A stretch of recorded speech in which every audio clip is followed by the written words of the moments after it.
네, 옆에 계시는 분과 사랑의 인사 나누시겠습니다. 우리 은혜로운 찬양을 해주신 우리 성가대 친구들, 요즘 야외 오페라 때문에 굉장히 바쁜 것 같은데요. 그럼에도 불구하고 이렇게 좋은 찬양 해주셨습니다. 우리 감사의 박수 고맙습니다. 네, 우리 또 외국인 유학생들이 함께 참여하고 있는데요. 외롭지 않도록 우리 사랑의 마음을 담아서 힘차게 우리 격려의 박수, 응원의 박수 하겠습니다.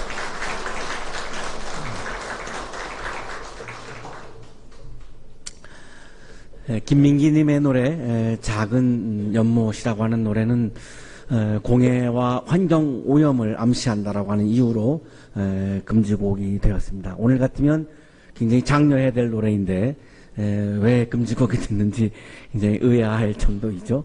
2001년도에 예술의 전당에서 임원정 님이 지휘하는 부천필이 이 곡을 클래식 곡으로 편곡을 해서 아주 아름답게 연주를 했던 적도 있는 그런 곡이기도 합니다. 깊은 산 오솔길 옆 자그마한 연못엔 지금은 더러운 물만 고이고 아무것도 살고 있지 않지만 김민기님은 1970년도에 이미 얼마 후에 우리가 살고 있는 이 지구는 아무도 살고 있지 않은 그러한 오염된 세계로 갈 것이라고 굉장한 통찰력을 가지고 미래를 내다본 것 같습니다. 가사도 이분이 썼으니까요. 그 전에는 먼 옛날에는 이 연못에는 예쁜 붕어 두 마리가 살고 있었다고 전해지지요. 예쁜 붕어 두 마리가 사랑을 하면서 서로를 격려하면서 축복하면서 아주 행복하게 살았던 그런 연못이죠. 우리가 옛날에는 이 마을이라고 하는 연못을 생각하면 굉장히 사랑이 많고 정이 많고 따뜻하고 그랬던 연못이고 그랬던 마을이었습니다. 그런 풍경이죠. 어느 날 한 마리의 붕어에 욕심이 생겼습니다. 이 연못 안에 있는 모든 거를 내가 다 소유할 수 없을까? 독점의식이죠. 내가 다 독차지할 수 없을까? 우리 인간이 가지고 있는 거의 본능적인 욕망이라고 말할 수 있습니다. 둘이 사니까 여기 연못에 안에 있는 먹을 거를 반씩 나눠야 합니다. 그러니까 그 반을 나누는 게 억울한 거죠. 반이 아니라 전부를 내가 가질 수 없을까? 이런 욕망을 갖는 거죠. 이 연못 안에서 둘이 살다가 보니까 어떤 의견이 다르면은 때로는 양보도 해야 되고 때로는 타협도 해야 되고 내 주장을 내려놔야 할 때가 생깁니다. 그래서 이 붕어는 고민하는 거죠. 내 마음대로 하고 살 수 없을까? 다 그냥 뭐든지 다 내 마음대로 하면 얼마나 행복할까? 왜 내가 내 삶을 내 마음대로 하지 못하고 내가 살아야 할? 다 내 마음대로 하면 나는 너무나 행복할 것 같다? 특권의식이죠. 뭐 법도 다 뛰어넘는 거고 그냥 내 마음이 법인 거고 내 마음이 진리인 거니까요. 그냥 모든 걸 다 내 마음대로 하면 행복할 것 같은 거죠. 어떻게 그럴 수 있지? 어떻게 그럴 수 있을까를 고민하는 거죠. 정도의 차이는 있겠습니다만 우리가 하는 고민이죠. 어떤 걸 내가 다 독차지할 수 없을까? 독점할 수 없을까? 내 인생을 이 세상을 다 어떻게 하면 내 마음대로 할 수 있을까? 교회에도 보면은 교인들 중에 이 교회를 내 마음대로 하고 싶은 사람이 있고요. 우리 가정에도 가면 우리 식구를 내 마음대로 하려고 하는 사람도 있고요. 저는 지금 59세인데 이 전 세계에 저를 마음대로 하려고 하는 분은 한 분도 없는 것 같은데 딱 한 사람이 있습니다. 우리 집에 있는 제 아내입니다. 아직도 그거를 포기하지 않고 아직도 시도를 하고 있는 과정에 있습니다.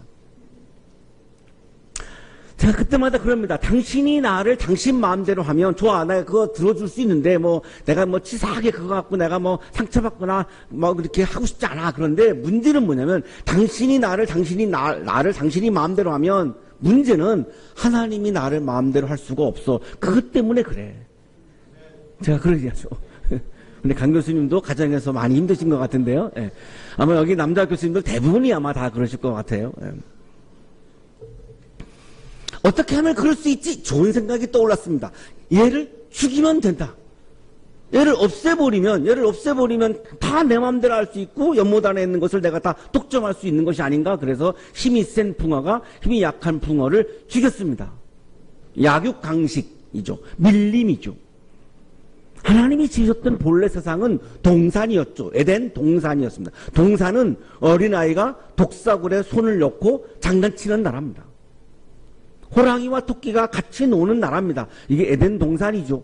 그러나 밀림은 강자는 살아남고 약자는 죽는 곳이죠. 밀림이죠. 자, 그리고 만세를 부릅니다. 자, 나는 드디어 해냈다. 나는 성공했다. 나는 드디어 출세했다. 막 노래를 부릅니다.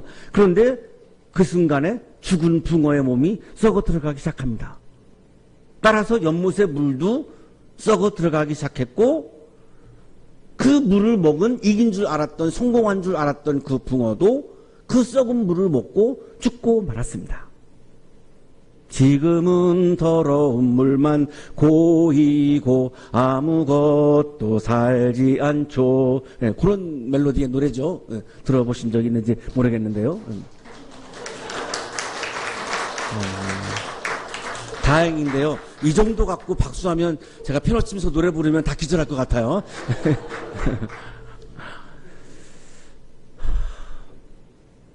조그만 연못에서, 작은 연못에서 내가 먹을 거를 조금 더 가지려고, 내가 조금 더 내 마음대로 하려고 그렇게 시도하고, 그래서 다른 타자와 내가 싸우면서 살아가는 우리들의 삶일 수 있는데, 과연 그 삶이 행복할 수 있겠는가? 너도 죽고 나도 죽는, 아무것도 살고 있지 않는, 결국은 연못에서 불행한 삶을 살아갈 수밖에 없지 않은가 라고 하는 메시지가 담겨있는 그런 노래입니다. 여러분은 굉장히 좋은 자질을 하나님이 선물로 주셨죠. 여러분 좋은 자질을 갖고 계시는데요. 좋은 자질을 갖고 있는 분들이 빠지기 쉬운 오류입니다. 내가 어떻게 하면 다 가질 수 있을까? 어떻게 하면 내 마음대로 할 수 있을까? 과연 이런 인생이 과연 행복한 인생일까? 플라톤은 국가라고 하는 책에서 원래 생각했던 제목은 정의죠. 좋은 국가는 정의로운 나라다. 지혜로운 통치자, 용기 있는 수호자, 절제할 줄 아는 시민, 이 세 그룹이 잘 조화를 이루어야 정의로운 좋은 국가가 이루어질 수 있다. 통치자들이 좋은 지혜를 갖지 않고 물질에 빠지면 부패가 일어날 수밖에 없고요. 공정한 사회가 될 수밖에 없으니까요. 나쁜 나라가 될 수밖에 없죠. 군인들이 용기를 가지고 이 나라를 지켜야 되는데, 이 군인들이 욕심을 가지고 정권을 가지려고 하고 이렇게 정치에 개입한다든지 이러면 그 좋은 나라는 다 불가능해지는 거고요. 시민들이 온갖 거를 그냥 나라에다가 요구하고 이렇게 하면, 그런 욕구가 막 분출되면 그 욕구가 계속 충돌할 수밖에 없고요. 나라는 통합이 될 수가 없죠. 너무너무 혼란스러울 수밖에 없어요. 그래서 시민들은 절제가 필요하다라고 하는 것을 굉장히 이 플라톤이 국가라고 하는 책에서 강조를 하죠. 자, 그런데 또 하나 나갑니다. 통치하는 이 리더들이, 정치하는 사람들, 그리고 이 군인들, 나라를 이끌어가는 이 리더들이 이데아를 배워야 한다를 또 강조합니다. 플라톤은 감각적인 거와 지성적인 거를 구분하면서 사유를 출발하는데요. 감각적인 것은 내가 만질 수 있는 거죠. 자, 물질, 돈, 내가 만질 수 있는 거죠. 사랑, 정의, 이런 거는 내가 만질 수 없는 사유를 통해서만 내가 인식할 수 있는 세계이죠. 이거를 이데아라고 부릅니다. 순수 사유를 통해서만 포착될 수 있는 그 실체의 존재를 이데아라고 부르는데요. 지도자들은, 리더들은 이데아를 봐야지 감각적인 거를 자꾸만 보다가 보면 나라가 흔들리고 부정부패에 휩싸일 수밖에 없다는 거고, 그리고 대중들을 좋은 세계로 이끌 수가 없다는 것이죠. 이데아를 관념이라고 번역을 하는데요. 생각을 보는 거죠. 만질 수 있는 게 아니고 생각을 보는 거죠. 손으로 만질 수 있는 물질을 보는 것이 아니라 본래의 개념, 그 물질 너머에 있는, 물질 그 본래에 있는 본래의 형상을 보는 거죠. 지금 여러분 가운데 연애하시는 분들 몇 분 안 되는 거로 보이는데요. 연애하시면은 손을 잡죠? 그러면 손에 반해서 손을 잡나요? 진짜 내 애인이 손이 너무너무 예뻐서 손에 막 반해가지고 손을 잡으십니까? 사랑을 해서 손을 잡는 거죠. 사랑을 보는 거지 손을 보는 게 아닌 거죠. 그 얘기예요. 플라톤이 얘기하는 이데아의 개념은 내가 사랑을 보기 때문에 사랑하기 때문에 손을 잡는 거지 손을 보고 손을 잡는 사람은 굉장히 드물다는 거죠. 가끔 있죠.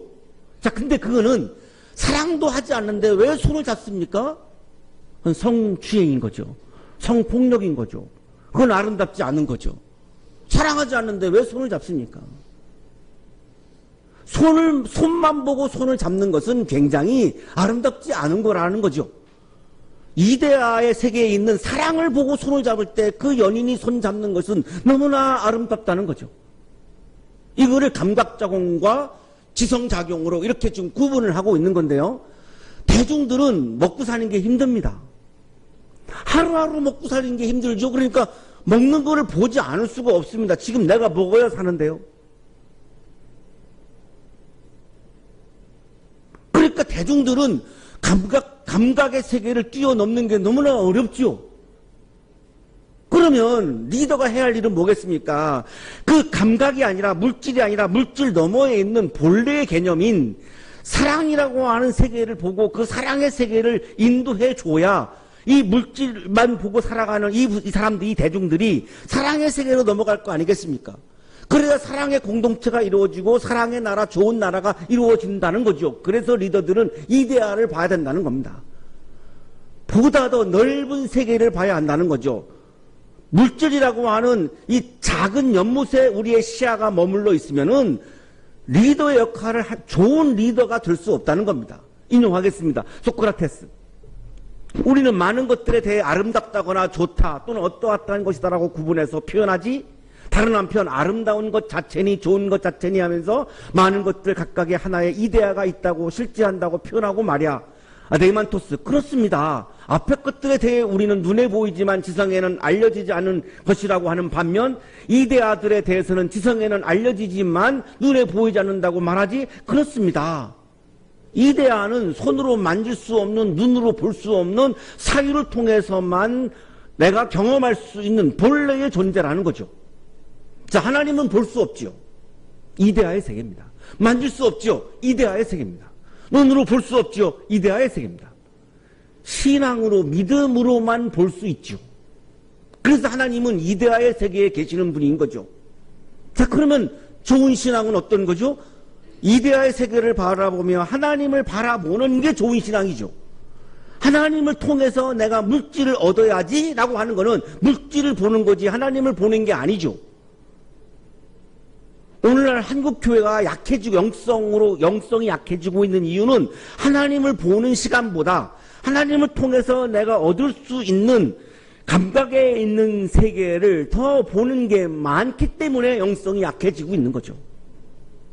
좋은 신앙은 하나님 자체를 바라보는 것, 예수 자체를 바라보는 것, 성령 자체를 바라보며 내가 기뻐하고 즐거워하고 내가 좋아하는 것, 이것이 진짜 좋은 신앙인 거죠. 그게 플라톤이 말하는 이데아의 세계입니다. 20세기 최고의 신학자인 폴 틸리가 하나님을 존재 자체라고 부릅니다. Being itself. 하나님은 누구시냐? 나를 존재케 하는 존재이시다. 왜? 나는 본래 존재한 존재가 아니니까. 우리 모두는 본래부터 존재한 사람이 여기 없지요. 하나님은 본래부터 태초 이전부터 원래부터 계셨던 분이죠. 그래서 우리를 존재케 하신 창조주이죠. 그러니까 나는 본래 존재가 아닌 거죠. 그분에 의해서 존재하고 있는 거죠. 그렇다면 인간의 행복은 어디에 있는가? 나를 존재케 하는 그 존재와 내가 함께 있을 때 행복할 수 있다는 거죠. 이거를 폴 틸리는 이렇게 얘기합니다. 신앙은 존재 자체의 힘에 의해 사로잡힌 존재의 상태이다. 나를 존재케 하시는 하나님께 사로잡혔을 때 나는 행복할 수 있다. 여러분 언제 연애하나요? 내가 어떤 사람에게 사로잡힐 때 연애하죠. 왜 연애를 못하나요? 나를 사로잡는 사람이 없을 때는 연애할 수가 없죠. 내가 그 사람에게 막 마음이 끌려서 완전히 사로잡히면 내가 좋아하는 거죠. 사랑하게 되는 거죠. 근데 여러분이 눈이 높으니까 웬만한 사람에게 안 사로잡히는 거죠. 그래서 연애 감정이 안 생기는 거예요. 그래서 똑똑한 사람들일수록 연애가 어려운 거예요. 나를 사로잡을 수 있는 사람이 그렇게 많지 않거든요. 저는 바다에 들어가서 결혼을 했습니다. 아내가 결혼을 안 해줘서 바다에 들어가서 마음을 사로잡은 거죠. 내 아내의 마음을 사로잡은 거죠. 우리 아내도 저에 의해서 마음을 사로잡히지 않았으니까 저를 계속 거절한 겁니다. 자기 때문에 바다를 들어가는 거를 보고 마음이 사로잡힌 거예요. 이 남자 정말로 나를 사랑하는구나. 그래서 나한테 결혼을 해준 거죠. 그래서 6번 실현당하고 7번째 여자하고 결혼해서 지금까지 잘 살고 있어요. 사랑은 사로잡히는 거죠. 신앙은 내가 하나님과 사랑을 주고받는 건데, 그럼 하나님 사랑이 뭡니까? 내가 하나님께 사로잡히는 거죠. 하나님이 나에게 뭘 주든 안 주든 상관이 없죠. 하나님이 나를 내일 불러가든지 10년 후에 불러가든지 아무 상관이 없어요. 그냥 하나님께 사로잡힌 상태가 나에게는 행복하고 기쁜 거죠. 이게 신앙이죠.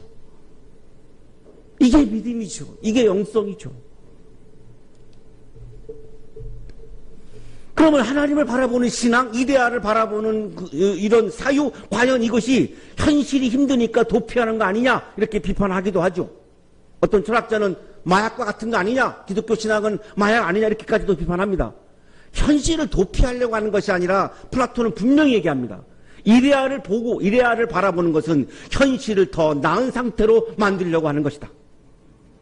하나님을 바라보는 것은 나의 현실이 더 나아지기 위한 것이지, 내가 힘드니까 이거를 도피하려고 하나님을 바라보라고 하는 것은 아니라는 겁니다.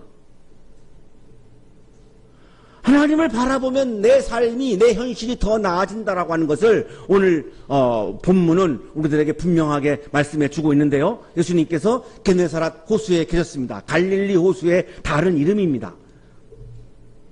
여기서 말씀을 막 전하셨어요. 그리고 말씀을 마치고 나서 시몬, 베드로죠. 베드로에게 말씀하시죠. 깊은 데로 나가서 그물을 내려서 고기를 잡아라. 왜 그랬냐면 밤새도록 고기를 한 마리도 못 잡았어요. 갈릴리 바다의 호수에 지금 가면 거기서 잡히는 고기들이 있는데요. 그거를 베드로 고기라고 불러요. 지금도. 그만큼 베드로는 이 아주 잔뼈가 굵은 탁월한 어부예요. 굉장히 많은 고기를 잡았던 아주 능력이 있는 어부예요. 그런데 밤새도록 애를 썼는데 고기를 한 마리도 못 잡아요. 여러분이 살면서 내가 애를 썼지만 안 될 때가 있는 거예요. 애를 썼는데 안 됐을 때 여러분 자꾸 실망하고 절망하고 자기 비하하시는 분들 계시는데, 애를 써도 안 될 때가 있는 겁니다. 그게 인생입니다. 베드로도 애를 썼는데 안 잡혔어요. 한 마리도 안 잡혔어요. 밤새도록 애를 써가지고 준비해서 설교했는데 이 설교가 또 잘 안 좋을 때도 있습니다. 그게 인생이죠.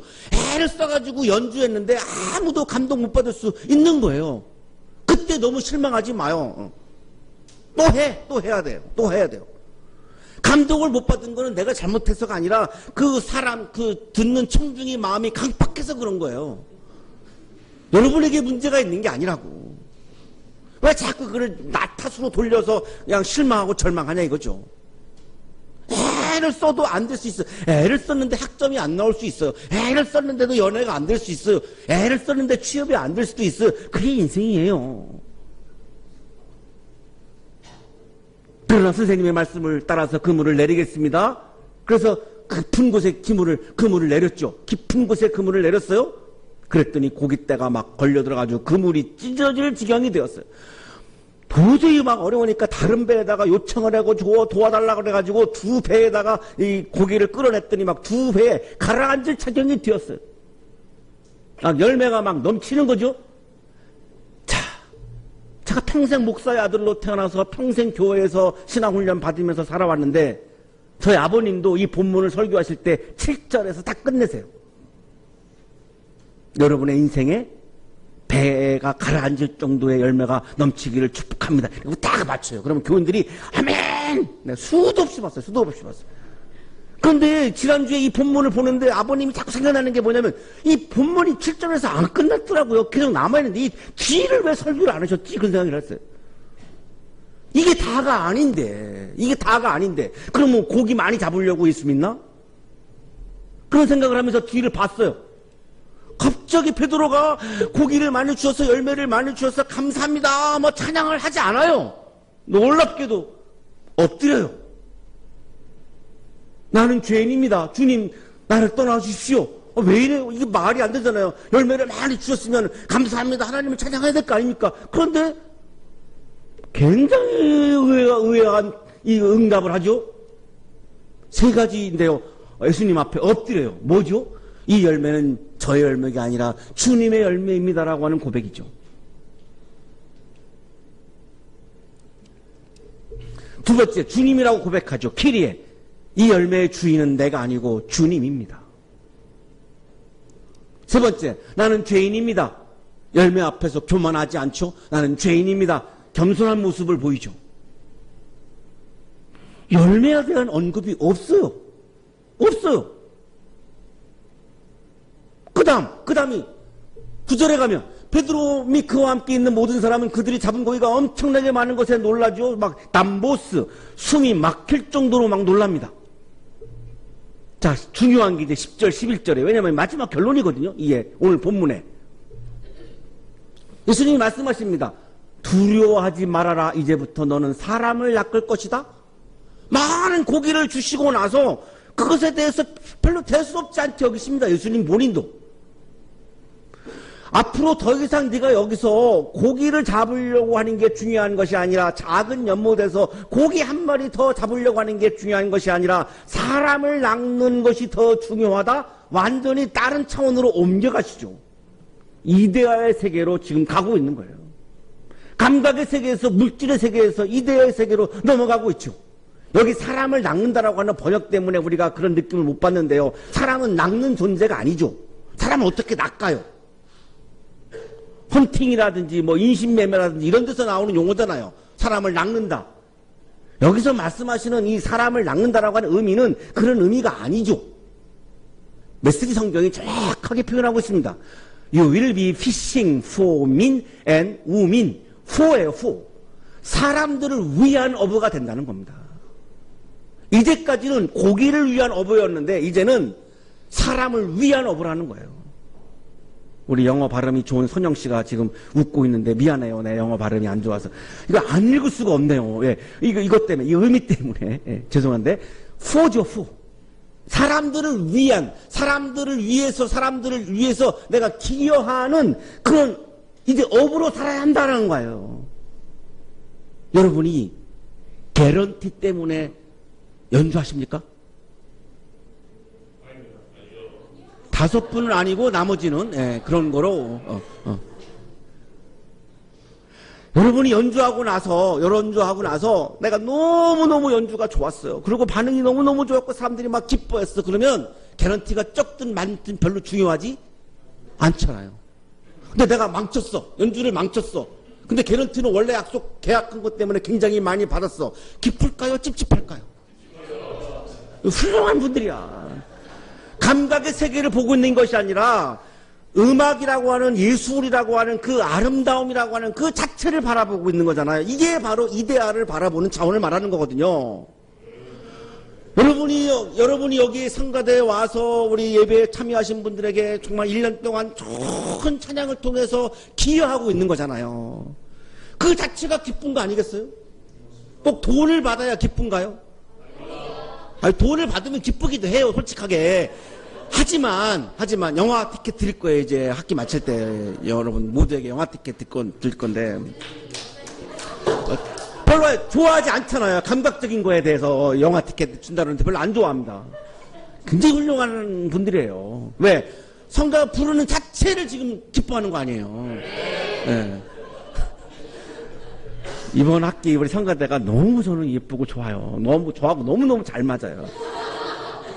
사람을 낚는 어부는 전도하라는 의미도 아니고요. 사람을 위한 어부가 되라. 사람들에게 기여하는 어부가 되어라. 이데아를 바라보는 사람이 되어라. 이거를 확신할 수 있는 게 마지막 절이에요. 모든 것을 버리죠. 배를 뭇에다가 대버리죠.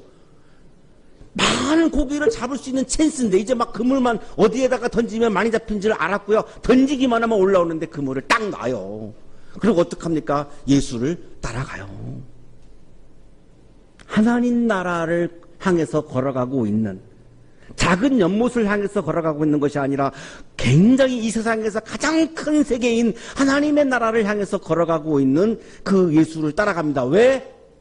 이 사람들도 하나님 나라를 향해서, 이데아의 세계를 향해서, 더 넓은 세계를, 더 큰 세계를 향해서 지금 막 출발하고 있는 거죠. 그래서 베드로가, 고기잡이였던 어부 베드로가 나중에 십자가에 거꾸로 매달려서 순교하고, 베드로가 죽은 자리 위에 성 베드로 대성당이 지어집니다. 세계 역사를 바꾸는 인물이 되죠. 이게 바로 작은 연못을 떠나서 보다 넓은 이데아의 세계로 갔던 베드로의 삶이었어요. 여러분들의 삶이 작은 연못에서 고기 하나 더 내가 차지하려고 하는 그런 삶이 아니라 보다 더 넓은 이데아의 세계, 사람들을 위한 세계, 하나님의 영광을 위한 세계, 사람들의 기쁨을 위한 세계, 하나님의 기쁨을 위한 세계로 힘차게 출발하는 여러분의 삶이 되시기를 축복합니다.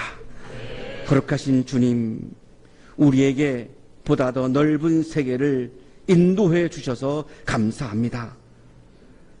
내가 모든 것을 독점하려고 하는, 내가 내 마음대로 하려고 하는 그런 삶이 아니라 사람들을 위해서 기여하고 사람들에게 기쁨을 주는, 하나님을 위해서 살고 하나님께 기쁨을 드리는 복된 삶을 살아가도록 복 내려 주옵소서. 예수 그리스도 이름으로 기도하옵나이다.